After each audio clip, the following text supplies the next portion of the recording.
to clergy and friends and family who have gathered this afternoon. First, on behalf of the teachers and staff and members of the Sunday school, I offer heartfelt condolences in the loss of Sister Taylor, one of our teachers. There's a couple of memories of Sister Taylor I'd like to just share. One is an early memory, and the other is one of the latter memories.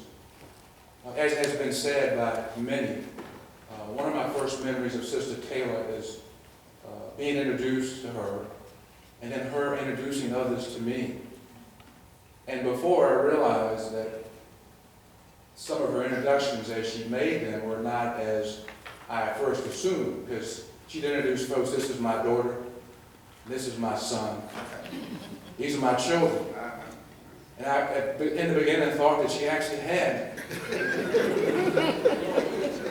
that kind of family.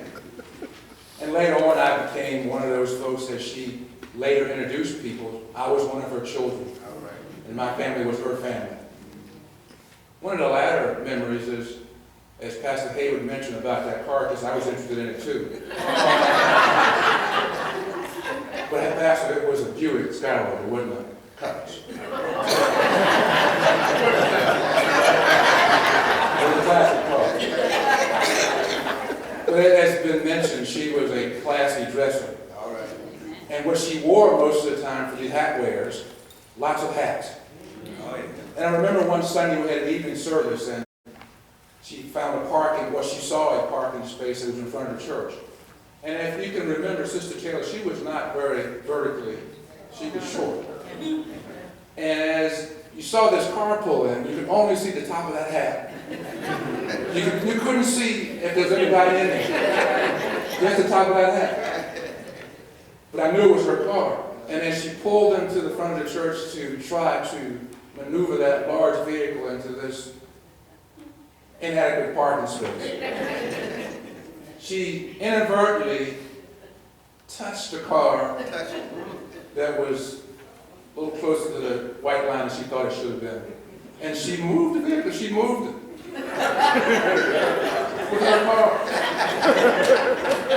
And Sister Taylor opened the door and she stepped out and fixed herself up, and she right up into the church and didn't even look back. So I learned from that, don't park up in the front. I never did. But as we move into our Sunday school and the opportunities that I had, the privilege to sit under her teaching, we mentioned earlier that Bethel in this area is a center for those who come for higher learning and education and those sorts of things, and kinds of people who come through here. Those who knew her realized that, and from talking and listening to her, she had not had the privileges that many of us have had to learn and to be educated, to have those experiences and exposures. But as those of us who sat under her teaching, under her leadership, she'd say, read. Other folks, read. Tell me what you read. And we would try to review and describe the things that we thought we understood. And then she would go into her own analysis of what it was and give us insights beyond what we could even imagine.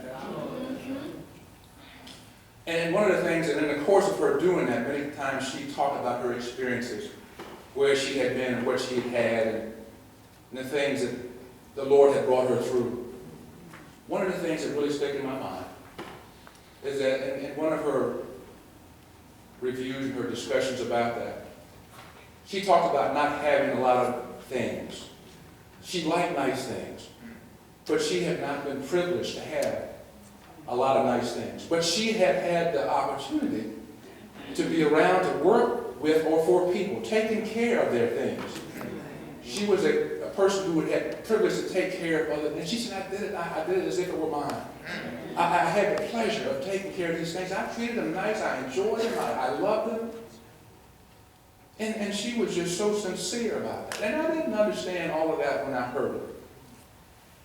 But I gathered a couple things from that. One, that our foreparents, who, like Sister Taylor, had not had opportunity to have privileged education, to experience higher learning. But God somehow spoke to their spirits to help them to understand what He wanted them to know.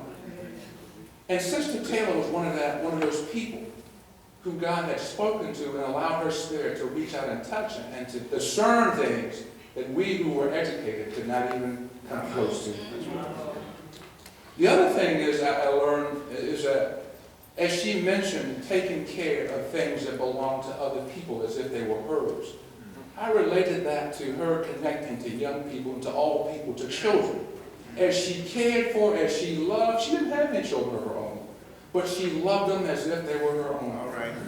And she cared for them just as if they were her own. And so the lesson I think that she really taught is that God is a good God.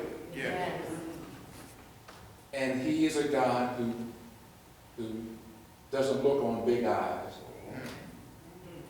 because of where you came from.